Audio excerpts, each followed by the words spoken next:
Hello everyone! Magandang buhay sa lahat. Welcome na welcome po kayo dito sa aking Mathematics Tagalog tutorial.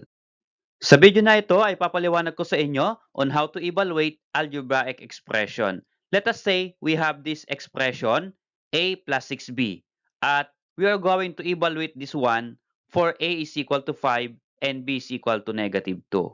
Now, paano nga po ba mag-evaluate ng algebraic expression given the value of the variable? So ipapaliwanag ko po yan sa inyo step by step. Magpipresent po ako ng different examples. Okay, so let's start. Evaluate for a given value of the variable. Number 1 example, 3 plus x for x is equal to 5. So we're going to evaluate this simple expression 3 plus x for x is equal to 5. So ang gagawin lang po natin dyan ay substitute lang po natin itong value ng x which is 5 dito sa ating expression. So this will become 3 and then plus and then yung x, ilagay po natin yung value niya which is equal to 5. Okay, substitute lang po natin yan. Okay, so sundan lang po natin 3 and then kasunod po ay plus and then yung variable na x, palitan lang po natin nung value niya which is 5. So this will become 3 plus 5. So ganoon lang po yung gagawin natin. Then perform the operation 3 plus 5 is equal to 8. Okay, so the result of evaluating this expression for x is equal to 5 is equal to 8. Okay, how about this number 2 example? 5b minus 2. Okay, and b is equal to 4. So evaluate daw natin itong expression 5b minus 2 kung ang value ng b is equal to 4. Okay? All you have to do is we're going to substitute. So ano pong ibig sabihin ng 5b minus 2? Yung 5b, ang ibig sabihin po niyan ay 5 times b. Okay? So this will become 5 and then yung value ng b is 4. So 5 times 4 and then bring down lang natin yung kasunod niya. This will become minus 2. So ganoon lang po yung ang gagawin natin. Ipapalit lang po natin. So be sure lang po na masunod natin yung operation. Okay? 5b again, that is 5 times 4. So hindi na po tayo gumagamit ng x na symbol ng multiplication. Okay? Ang ginagamit po natin for multiplication ay close and open parenthesis. Kasi kapag gumamit po tayo ng x na multiplication, magiging variable po yung x kagaya po dito sa number 1, 3 plus x. Ano po? So hindi po pwedeng gamitin yung x na times. So close and open parenthesis gagamitin natin.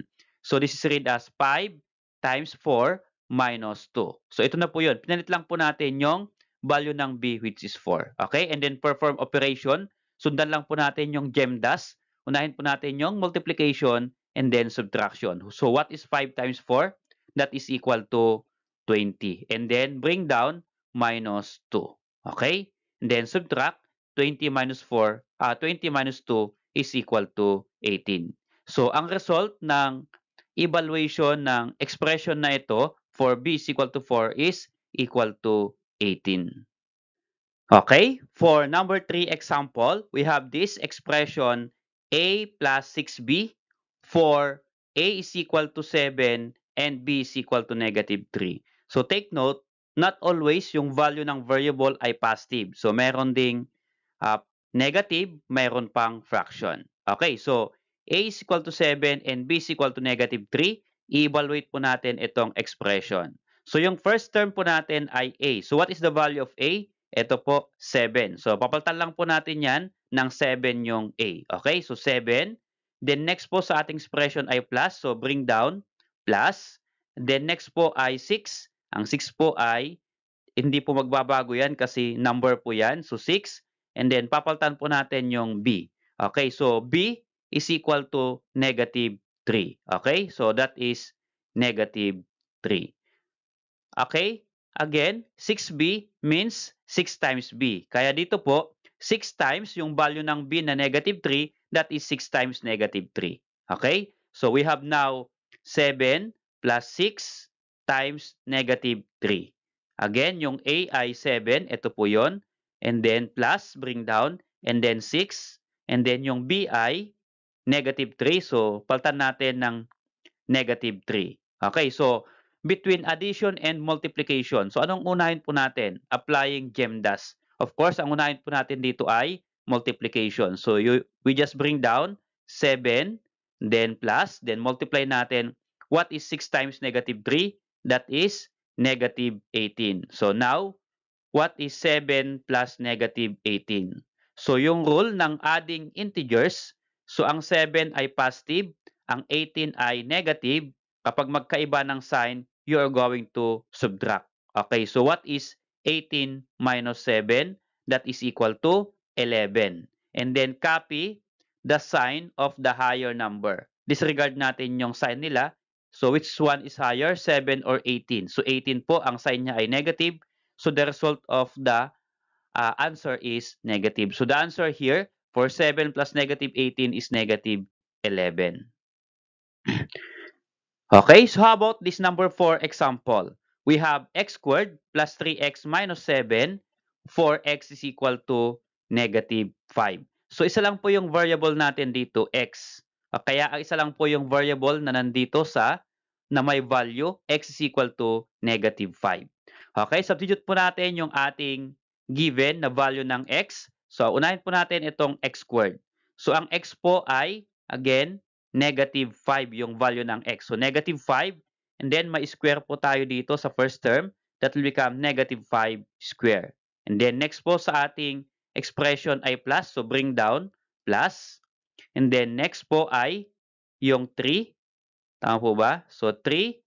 And then, yung x ulit. So, ano ulit yung value ng x? Negative 5. So, again, that is x. Okay? So, this will become 3 times x become 3 times, what's the value of x? Negative 5. Okay? So, lagay lang po natin yung value ng variable. And then, bring down natin minus 7. Okay? So, notice here sa ating expression, piltan lang natin yung x ng negative 5. And then, ipe-perform natin yung operation. Okay? So, we have now exponent. So, sa GEMDAS, unahin natin yung exponent. So, what is negative 5 square? That means negative 5 times negative 5, that is equal to positive 25. And then, bring down, pwede nating isimplify ito, multiplication. What is 3 times negative 5? That is equal to negative 15. And then, bring down minus 7. So, we have now 25 plus negative 15 minus 7. Okay, so ang operation natin dito ay addition and subtraction. So kapag addition and subtraction sa rule ng GEMDAS ay ipe-perform lang natin from left to right. Okay, so we can add 25 plus negative 15, that is equal to 10. And then bring down minus 7. So what is 10 minus 7? That is equal to 3. So the result of evaluating this expression for x is equal to negative 5 is 3. Okay, for number 5 example, we have x squared minus 3xy plus 5 for x is equal to 3 and y is equal to negative 2. So, dalawa po yung variables natin, x and then y, kaya dalawa po yung given dito. So, x is 3 and y is negative 2. Now, we're going to evaluate this expression using these values. Okay, so, let's start. Unahin po natin x squared. So, again, ang x po natin ay 3. So, palitan natin ng 3 yung x. So, this will become 3. And then, mayroon pong square yung x. So, lagyan din po natin ng square yung 3.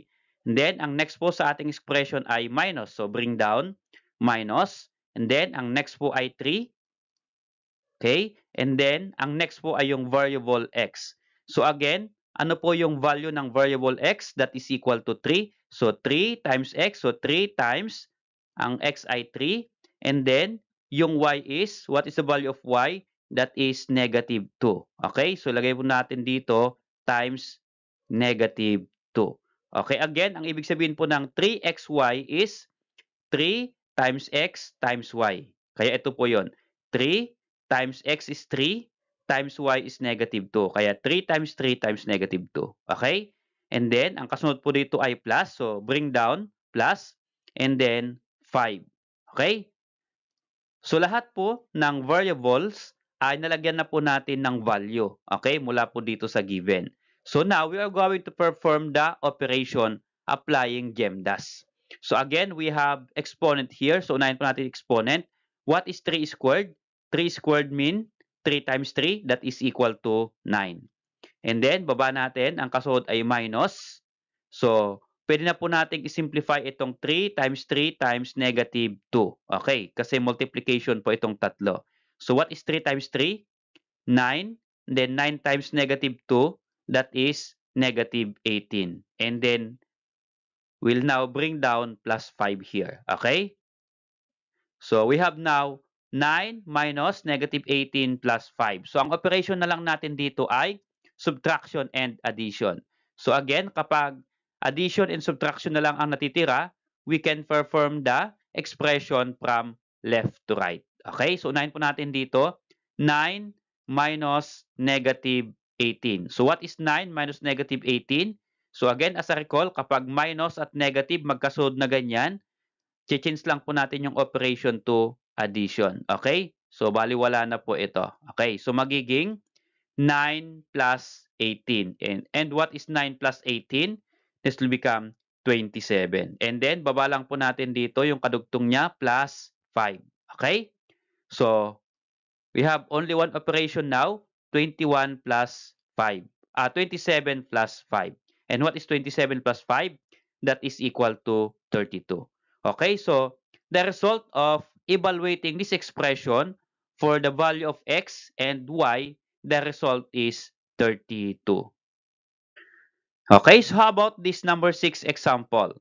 We have fraction here, a squared plus b squared divided by 5. So dalawa po yung variables natin, a and b. Kaya dapat dalawa pong variable ang given din. Okay, so we have now 4a is equal to negative 1 and b is equal to 2. Okay, so we have a and b, ang given ay a and b din. Okay, substitute lang natin and then i-perform natin yung operation. So, a squared, what is a? That is equal to negative 1. Okay, so this become negative 1, yung a, may square, kaya negative 1 square din po natin. Okay? And then, ang kasunod po, dito sa numerator ay plus. Then, next po ay b squared. Ang b natin ay 2. Okay, so gawin po natin, lagay po natin sa b yung 2. Okay, magiging 2 and then yung exponent na square. And then, divided by 5. Okay, so yung denominator na 5, hindi po mag-change kasi hindi naman po siya variable. Okay, ang mag-change lang po ay yung variable lang. Okay, so we have now negative 1 squared plus 2 squared divided by 5. So ang gagawin lang po natin, simplify natin muna yung kanilang exponent. So what is negative 1 squared dito? Negative 1 squared, that is equal to 1. Ang ibig sabihin po niyan, negative 1 times negative 1, that is positive 1. And then, bring down. Kasunod po ay plus. And then, what is 2 squared? Okay, 2 squared, that is equal to 4. Okay? And then, divided by, bring down 5. So, we have now 1 plus 4 divided by 5. Okay, so here, as a whole po yung numerator, sisimplify mo natin ito bago natin i-divide sa denominator. Okay? So, what is 1 plus 4? That is equal to 5. And then, copy the denominator 5 here. Okay, so what is 5 divided by 5? That is equal to 1. Okay, so the result of evaluating this expression for the given variable a and b, that is equal to 1. Okay, for number 7 example. So we have 5xz plus 4xy minus 6yz. Okay? So, ilan po yung variables natin sa ating expression? So, we have x, y, and z. So, tatlo po yung variables. So, dapat tatlo din po yung given. So, for x is equal to 2, y is negative 3, and z is equal to 1. Okay? So, substitute lang po natin yung given. So, again, ito po yung ating first term, 5xz. Ang ibig sabihin po niyan ay 5 times x times z. Okay? So, unahin po natin, 5xz. So, bring down 5. And then x ay 2 at ang z ay 1. So 5xz, ang x po ay 2 at ang z ay 1. So 2 and 1. So ito po yun, 2 and 1. So 5 times 2 times 1. And then bring down natin, ang kasunod po dyan ay plus. And then next po ay 4xy. Okay, so 4, bring down natin. And then what is the value of x and y? So ang x po ay 2 at ang y ay negative 3. Okay? So 2 and negative 3 dito. Okay? So times 2 times negative 3. So again, 4, ang x ay 2, at ang y ay negative 3. Okay? So next po dito sa ating expression ay minus. And then we have now 6yz or 6 times y times z. So bring down natin yung 6. And then, what is the value of y and z? Ang y is negative 3 and z ay 1. Okay? So times negative 3 times 1. Okay? So now, wala na pong variable sa ating expression. Lahat po ay number. Okay? So ibig sabihin, masisimplify na natin. Okay? So ito po yung ating first term. 5 times 2 times 1.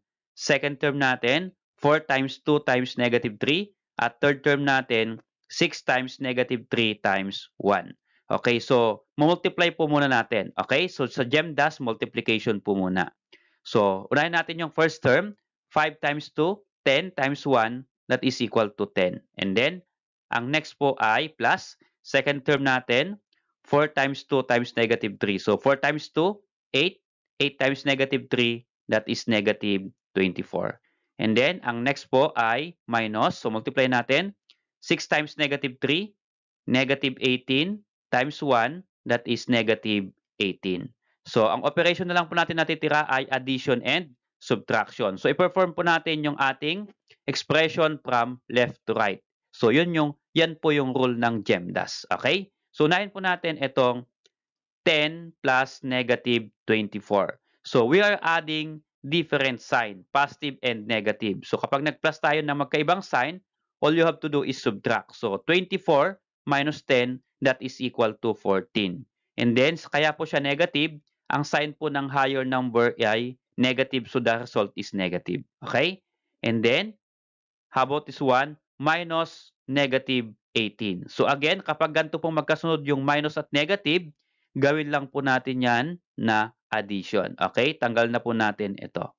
So magiging yan po ay plus 18 pag binaba natin. Okay? And then, add ulit natin yung ating two integers, negative 14 plus 18. So again, magkaiba ng sign, negative and positive. So pag magkaiba ang sign, you are going to subtract. So 18 minus 14, that is equal to 4. And then, ang sign po ng sagot natin ay positive kasi ang mas malaki po ay 18 at ang sign po ng 18 ay positive. Kaya ang sagot po natin ay positive 4. Okay? So the result of evaluating this expression using the value of the variables is equal to 4. Okay, for number 8 example, so we have negative ab squared minus 4ab plus 3b squared plus 20. So ilan po yung ating variables? A and b. Okay, so dalawa lang po yung variable natin. So we have here, for a is equal to 10 and b is equal to negative 2. Okay, so ilan po yung terms ng ating expression? 1, 2, 3, 4. So apat na terms po ito. Okay, so start po natin. So ito po ay negative, pinakang una. So it'll become negative. And then, what is A?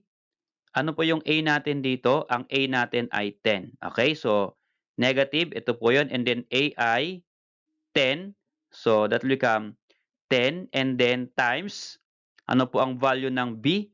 Ang B po ay negative 2. Okay, kaya ang B ay negative 2 pero meron po siyang exponent that is 2. Okay, so kapag ganito po yung given, A, B raised to 2, ang may exponent lang po ng 2 ay yung B. Okay, kaya ito lang po ang may square, hindi po kasama yung A. Okay? So, next po dito ay minus. We have now 4AB, so bring down na natin yung 4. And then what is A? Again, ang A ay 10. So, 4 times 10. And then ang B ay negative 2. Okay, so times B times negative 2. Okay, so next po ay plus. Baba natin yung plus. And then we have now 3B squared. So 3, bring down natin yung 3.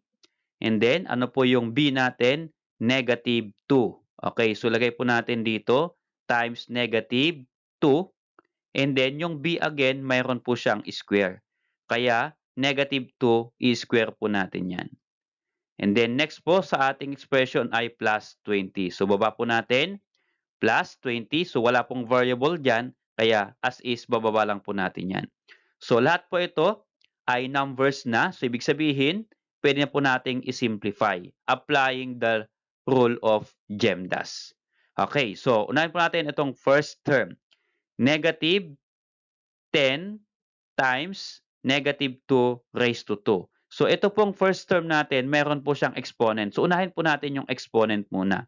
So, this become negative 10 and then negative 2 square ay positive 4. Ang ibig sabihin po ng negative 2 square is negative 2 times negative 2. That is positive 4. Okay, so times positive 4. Okay, so and then next po ay minus, then 4. Kasunod po dito ay 4. Okay? If you're going to simplify this one, 4 times 10 times negative 2, that is negative 80. Okay? Ulit, 4 times 10 is 40, times negative 2 is negative 80. Okay, ang kasunod po dito ay plus. Okay? And then, we have now 3 times negative 2 raised to 2. So, bring down natin yung 3, may exponent. Simplify mo natin yung exponent. So, 3. Then, what is negative 2 square? So, again, ang negative 2 square is positive 4. So, negative 2 times negative 2 is positive 4. And then, last term natin ay plus 20. Okay, so wala na po tayong exponent. Okay, pero meron po tayong multiplication. So, multiplication po muna ang sisimplify natin. Okay? So, unahin po natin itong first term. Negative 10 times 4, that is negative 40. And then, ito po ay minus. Baba po natin. Okay?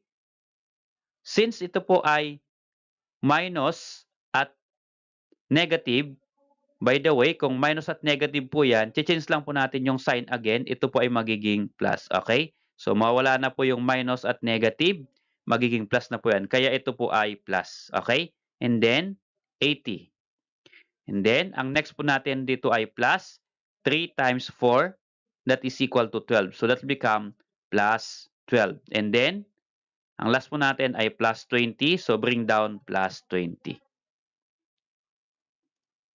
Okay, so as a recall, ito po yung first term natin, ito yung second term, third term, fourth term. Kaya there are 4 terms po dito. So 1, 2, 3, 4.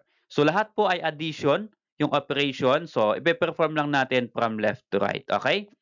So unahin po natin ito, negative 40 plus 80, then plus 12, and then plus 20. So ano po yung magiging result? Ang result po niyan ay 72. Okay? So if we're going to evaluate this expression using the value of the variables, that is equal to 72. Okay, for number 9 example, so we have 5a minus 2b plus 3ab plus 10. For a is equal to 6 and b is equal to negative 3. Okay, so kung umabot ka sa video na ito at naintindihan mo yung ating lesson, baka pwede mo namang sagutan o evaluate itong expression na ito given the value of A and B. At kung meron ka na pong sagot, baka pwede mo namang i-share, i-comment mo sa comment box below. At check natin kung tama yung iyong sagot. Salamat sa kaibigan. Nawa ay natuto ka sa video na ito. At kapag nagustuhan mo yung ating lesson at nagustuhan mo itong video, baka pwede mo namang i-click yung like. And pakiclick na rin po yung subscribe kung bago ka pa lang po dito sa aking channel.